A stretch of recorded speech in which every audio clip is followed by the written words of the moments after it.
నమస్తే. నేను మీ అశ్విని కుమార్.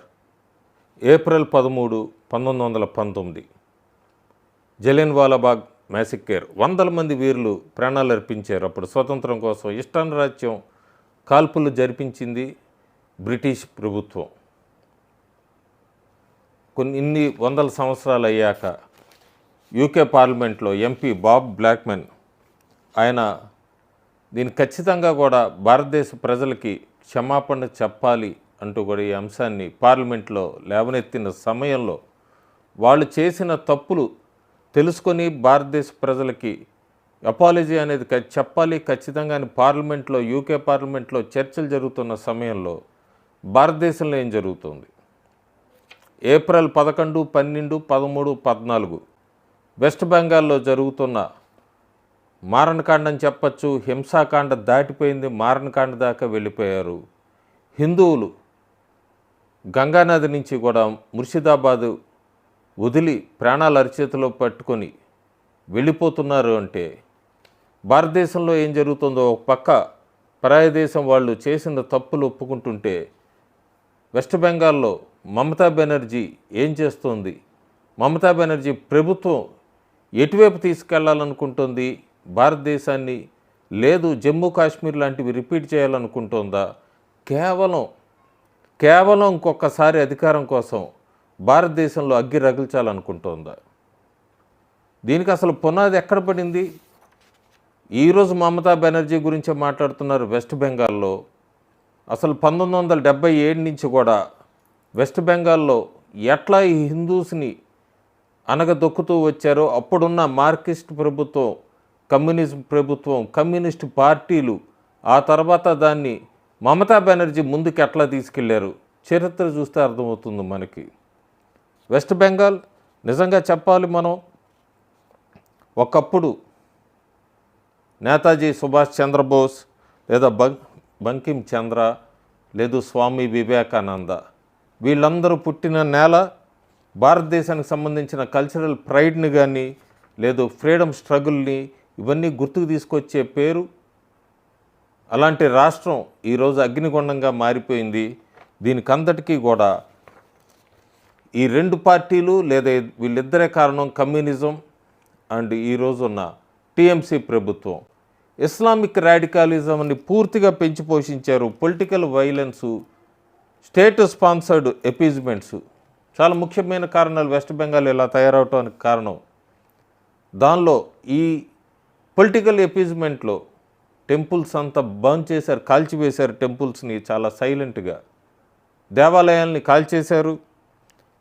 ఓట్స్ అన్నీ కూడా బ్లడ్తో కొనుక్కున్నారు. అంటే ఎక్కడికక్కడ ఎలక్షన్లు అప్పుడల్లా రక్తపాతం జరగాల్సిందే, కాల్పులు జరగాల్సిందే, లాఠీ చార్జీలు జరగాల్సిందే. హిందువుల మీద ఒక క్రమ పద్ధతిలో 77 నుంచి 2025 దాకా నేను ఈ వీడియో చేస్తున్నంతసేపు వెస్ట్ బెంగాల్లో నడుస్తున్న చరిత్ర ఇదే.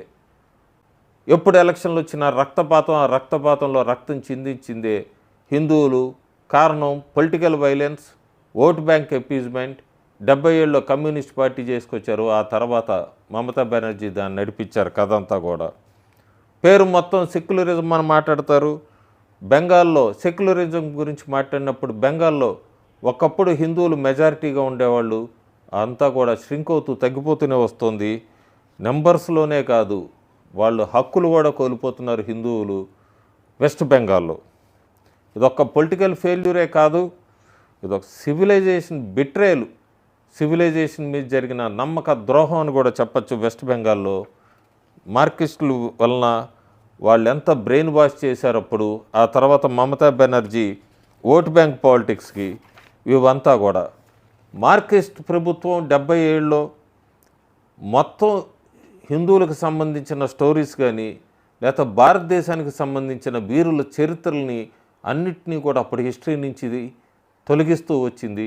77 నుంచి కూడా టెంపుల్స్ని, సాంస్క్రిట్ని, వీటన్నిటిని కూడా వెస్ట్ బెంగాల్లో కమ్యూనిస్ట్ పార్టీ అధికారంలో ఉన్నప్పుడు ఇదంతా బ్రాహ్మణులకు సంబంధించింది, బ్రాహ్మణికల్ అంటూ కూడా ఒక రకమైన హిందూ రూట్స్ మీద విషం చెమ్మటం మొదలుపెట్టారు. అప్పుడు 77 నుంచి జరిగిన జ్యోతిబాసు కానీ ఆ కమ్యూనిస్ట్ పార్టీల అధికారంలో ఉన్నప్పుడు కానీ 33,000 టెంపుల్స్ రిజిస్టరే చేయలేదు, అన్రిజిస్టర్డ్గా ఉన్నాయి. పూర్తిగా నెగ్లెక్ట్ చేయబడింది లెఫ్ట్ గవర్నమెంట్లో లేదా లెఫ్ట్ రూల్లో వెస్ట్ బెంగాల్లో. 77 నుంచి 2011 అప్పటిదాకా హిందువుల్ని వాళ్ళ రూట్స్ని హేట్ చేసుకునేట్టుగా తయారు చేసింది మార్క్సిస్ట్ పార్టీ. అందుకే అక్కడ ఆ వ్యాక్యూమ్నంతా, అక్కడ గ్యాప్ ఏర్పడిన దాన్నంతా కూడా వాళ్ళందరినీ కూడా రాడికల్ ఇస్లామిక్ ఎలిమెంట్స్ వాళ్ళు ఆ స్పేస్ని తీసుకున్నారు వెస్ట్ బెంగాల్లో. దానికి కారణం ఖచ్చితంగా మళ్ళీ చరిత్రలో మర్చిపోకూడదు. వెస్ట్ బెంగాల్లో కమ్యూనిస్ట్ రూల్లోనే ప్రారంభమైంది ఇదంతా కూడా.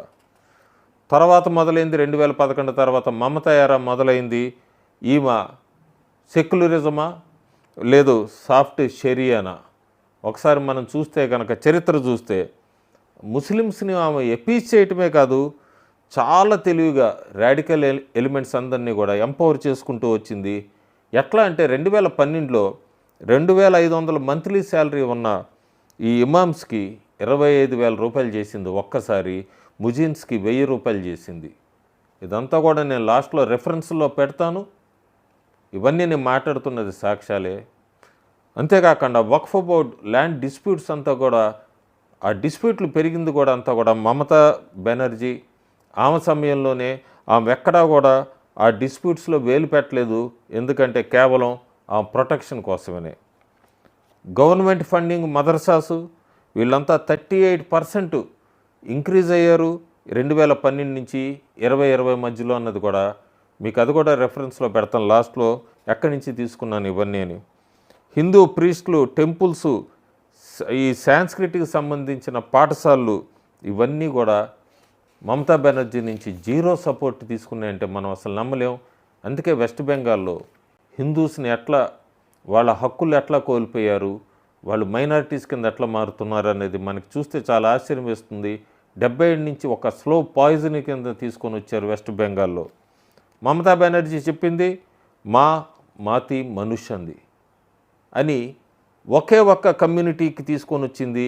ఉదాహరణకి చెప్పాలంటే రామనవమి జరుగుతున్నప్పుడల్లా కూడా ఇదిగో సాఫ్రాన్ ఫ్లాగ్స్ అంతా కూడా ప్రొవొకేటివ్ అని చెప్తుంది.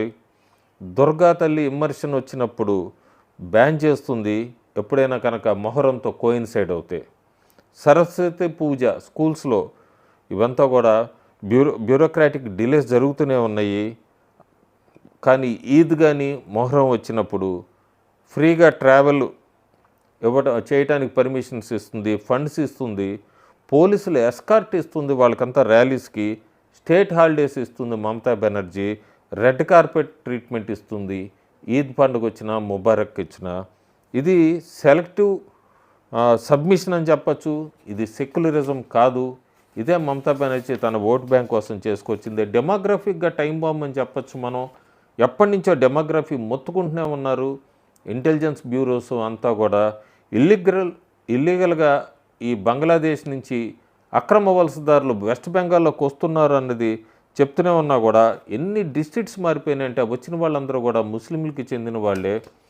సెన్సస్ డేటా చెప్తుంది మనకి ముర్షిదాబాద్లో 66% ముస్లింలు ఉన్నారని, అట్లాగే మాల్దా జిల్లా 52%, ఉత్తర్ దిమాజీపూర్ 50%, బీర్భూమ్ నార్త్ 24 పారగనాసు ఇక్కడంతా కూడా చాలా ర్యాపిడ్గా ముస్లిం గ్రోత్ పెరిగిందని, కూచ్ బీహారు హౌరాలో కూడా రాబోయే రోజుల్లో పెరగబోతోందని ఇవంతా reports intelligence bureaus, border security force రిపీటెడ్గా రెడ్ ఫ్లాగ్స్ మమతా ప్రభుత్వానికి చెప్పినా కూడా పెడజావన పెట్టింది. ఇంకా చెప్పారు ఈ డెమోగ్రఫిక్ ఇంబ్యాలెన్స్ ఇదంతా కూడా రాబోయే రోజుల్లో కమ్యూనల్ వైలెన్స్కి దారితీయచ్చని చెప్పి కూడా బీఎస్ఎఫ్ హెచ్చరించింది. అయినా కూడా మమతా బెనర్జీ లేదా అక్కడున్న పొలిటీషియన్స్ వాళ్ళ ఓటు బ్యాంక్స్ కోసం సైలెంట్గా నోరు మూసుకునే కూర్చున్నారు ఇన్ని సంవత్సరాలు. మమతా రూల్లో మనం లా అండ్ ఆర్డర్ కొలాప్స్ అయిపోయింది. పొలిటికల్ మర్డర్స్ అయితే లెక్కలేదు. ఇంకా ఇస్లామిస్ట్ మాబ్స్ అయితే వాళ్ళు ఇమ్యూనిటీ టైప్లో ఎంజాయ్ చేస్తూనే ఉన్నారు. ఏప్రిల్ మొన్న ఈ నెల 5,000 మంది రాడికల్స్ రైల్వే ట్రైన్స్నే జామ్ చేశారు, బ్లాక్ చేశారు ముర్షిదాబాద్లో. అంటే సెక్యులరిజం స్లోగన్స్ ఇవన్నీ ఇచ్చుకుంటూ ఎక్కడికి పోతుంది వెస్ట్ బెంగాల్. పోలీసులు ఎక్కడా కూడా ఒక యాక్షన్ తీసుకోలేదు. ఎందుకంటే మళ్ళీ సేమ్ మమతా బెనర్జీ ప్రభుత్వం అంతా కూడా ముస్లిం ఓటు బ్యాంకు పోతుందనే తప్ప ఎక్కడా లా అండ్ ఆర్డర్ వైలెన్స్ మీదే లేదు. ఈ మమతా పోలీసులు కూడా టెర్రర్గా గార్డియన్స్ కానీ సివిలియన్స్కి ఎక్కడా కూడా వాళ్ళు గార్డియన్స్గా నిలబడింది లేదు. మమతా ప్రభుత్వంలో బీజేపీకి సంబంధించిన ఈ వర్కర్స్ అందరినీ కూడా లాగి మర్డర్ చేసి కిల్ చేసిన ఒక్క ఎఫ్ఐఆర్ ఉండదు వెస్ట్ బెంగాల్లో. హిందూ సాధువుల్ని కొట్టినా కూడా ఎవరైనా జై శ్రీరామ్ అంటే వాళ్ళని కూడా మర్డర్లు చేసింది కూడా చూసాం మనం ఈ ఏప్రిల్ నెలలో. అంతెందుకు 2021లో పోస్ట్ పోల్ వైలెన్స్లో 50 మంది హిందువులు మర్డర్ చేశారు. ఇదంతా మర్డర్ గావించబడ్డారంటే కూడా మమత ఇదంతా పెద్ద ఎగ్జాగరేట్ చేస్తున్నారో అంతా ఎక్కడా నిజం లేదంది. ఆ తర్వాత సాక్ష్యాలతో చూపిస్తే ఆమె నోరు మెదపలేదు. పోలీసులు హిందూస్ సంబంధించిన వాళ్ళందరినీ సోషల్ మీడియాలో కానీ ఫేస్బుక్లో పోస్టులు పెడితే వాళ్ళందరినీ అరెస్ట్ చేయటమే కానీ అదే వేరే మతానికి సంబంధించిన వాళ్ళ దానికి సంబంధించి ఫేస్బుక్లో కానీ సోషల్ మీడియాలో పోస్ట్ చేస్తే ఎక్కడ ఒక్క యాక్షన్ చూడడం వెస్ట్ బెంగాల్లో. మమతా రూల్ మొత్తం అంతా కూడా ఇంత డిసెంట్గా క్రష్ చేస్తున్న నేషనల్ మీడియా ఎక్కడ మాట్లాడదు, ఎక్కడో ఒక ఛానల్ మాట్లాడుతుంది. బీజేపీ లీడర్స్ అందరినీ కూడా ఉపా చట్టాల కింద అరెస్ట్ చేస్తూ ఉంటుంది, కేసులు పెట్టి అరెస్ట్ చేస్తూ ఉంటుంది. సోషల్ మీడియా యూజర్స్ అందరినీ టార్గెట్ చేస్తూ ఉంటుంది. ఎప్పుడైనా అక్రమ వలసదారుల గురించి ఎవరైనా అడిగితే బంగ్లాదేశ్ వాళ్ళందరూ మా సోదరులు, మా బ్రదర్స్ లాంటి వాళ్ళని చెప్తుంది మమతా బెనర్జీ. ఇదే మమతా బెనర్జీ బంగ్లాదేశ్లో హిందువుల మీద ఓచుకోతకు వచ్చినప్పుడు ఒక్క ట్వీట్ కానీ ఒక్క స్టేట్మెంట్ కానీ ఇవ్వలేదు. కేవలం మళ్ళీ అది ఓట్ బ్యాంక్ అపీజ్మెంట్ కోసమే. ఎడ్యుకేషన్ సిస్టమ్ పడిపోయింది. హిందూ ట్రెడిషన్స్ అన్నిటినీ తీసేశారు, పడిపోయింది అక్కడ వాల్యూసు. ఇస్లామిస్ట్ ఇన్ఫ్లుయెన్స్ అంతా కూడా పెరుగుతుంది వెస్ట్ బెంగాల్లో. ఈవెన్ కలకత్తా హైకోర్టు కూడా చాలాసార్లు మమతా బెనర్జీకి వార్నింగ్ ఇచ్చినా కూడా స్టేట్ స్పాన్సర్డ్ వైలెన్స్ జరుగుతుంది, కమ్యూనల్ దీని మీద బేస్ మీద ఇవన్నీ అన్నా కూడా ఎక్కడా కూడా ఆవిడ పట్టించుకుంది లేదు. కలకత్తా హైకోర్టును కూడా పక్క పెట్టేసింది. అందుకే కలకత్తా హైకోర్టు చాలా స్ట్రిక్ట్గా ఏప్రిల్ 13వ తారీఖు సెంట్రల్ ఫోర్సెస్ రావాలి రంగంలో కంటే ముర్షిదాబాదు వెంటనే బీఎస్ఎఫ్ వీళ్ళందరూ దిగారు. ప్రస్తుతం అయితే అక్కడ పరిస్థితి కంట్రోల్ అవుతుంది.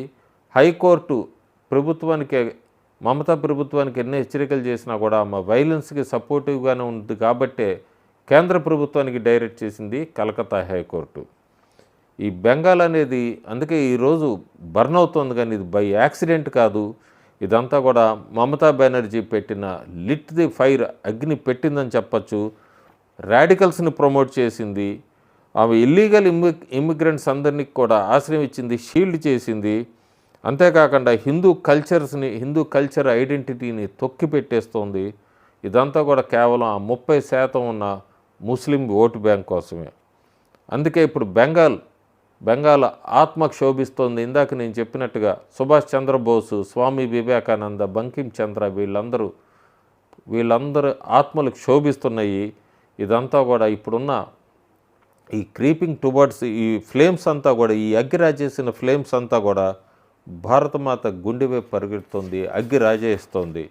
బెంగాల్ అనేది ఇది ఒక వార్నింగే. ఇది ఎప్పుడు ఒక బెంగాల్ గురించే కాదు, భారతదేశపు ఫ్యూచర్ గురించి కూడా. మాల్దియాలో, ముర్షిదాబాదులో, బసీరత్లో జరిగిందందరికీ గుర్తుండే ఉంటుంది. ఇది ఎప్పుడైనా ఎక్కడైనా జరగచ్చు. తొందరగా మేల్కోవాలి, తొందరగా అందరూ ఎవేక్ అవ్వాలన్నదే నా ఈ వీడియో సందేశం. బెంగాల్లో మమతా బెనర్జీ సైలెంట్గా ఉండొచ్చు, కానీ బెంగాల్లో కమ్యూనిస్ట్ నాయకులు, కాంగ్రెస్ నాయకులు ఖండించకపోవచ్చు, కానీ ఇప్పుడు జరుగుతున్న 9 జిల్లాలకు పాకింది. దీని వెనక టెర్రరిస్టు సంస్థ జేఎంజీ ఉందని ఇంటెలిజెన్స్ రిపోర్ట్స్ అందినాయి. బెంగాల్ నుంచి ఉత్తరప్రదేశ్కి, అక్కడి నుంచి ఆంధ్రప్రదేశ్కి, తెలంగాణకి ఇట్లా కమ్యూనల్ వైలెన్స్ని స్ప్రెడ్ చేయాలని పెద్ద ఎత్తున ప్లాన్ చేశారు. లక్కీగా మోడీ ప్రభుత్వానికి ఇంటెలిజెన్స్ రిపోర్ట్స్ అందినాయి. వెస్ట్ బెంగాల్ వరకే అల్లర్లు పరిమితమైనవి. వక్ఫ్ అమెండ్మెంట్ బిల్లు పాస్ అయ్యాక ఖచ్చితంగా అల్లర్లు జరుగుతాయని అందరూ ఊహించిందే. కానీ వెస్ట్ బెంగాల్లో బంగ్లాదేశ్కి సంబంధించిన టెర్రరిస్ట్ ఆర్గనైజేషన్స్ ఈ ముసుగులో కలకత్తాలో కూడా ఇంకా అల్లర్లు నడుస్తూనే ఉన్నాయి. బీఎస్ఎఫ్ చాలా స్ట్రిక్ట్ యాక్షన్ తీసుకోవాలి, కేంద్ర ప్రభుత్వం కూడా స్ట్రిక్ట్ యాక్షన్ తీసుకోవాలి. మమతా బెనర్జీకి కావాల్సింది ప్రెసిడెంట్ రూలు. మోడీ ప్రభుత్వం ప్రెసిడెంట్ రూల్ పెడుతుందా లేదా అని చూస్తున్నారు ప్రజలందరూ. మమతా కనుక ప్రెసిడెంట్ రూల్ పెడితే ఆమె కోరుకున్నట్టు జరుగుతుంది. ఇదిగో అల్లలు సృష్టించారు, కేంద్ర ప్రభుత్వం మీద నెపం పెట్టాలనే ఆలోచనతో ఉంది మమతా బెనర్జీ ప్రభుత్వం. కేంద్రం ఏం చేస్తుంది అనేది అయితే మనం వేచి చూడాలి. కానీ ప్రస్తుతం వెస్ట్ బెంగాల్లో అయితే 9 జిల్లాల్లో పరిస్థితులు పూర్తిగా చేదాటిపోయినాయి. బీఎస్ఎఫ్ అందరు రంగంలో దిగారు. హిందువులకి, బంగ్లాదేశ్లో హిందువులకి సేఫ్టీ ఇవ్వలేకపోయారు, వెస్ట్ బెంగాల్లో హిందువులకి సేఫ్టీ ఇవ్వాల్సిన అవసరం అయితే ఎంతైనా ఉంది. Thank you.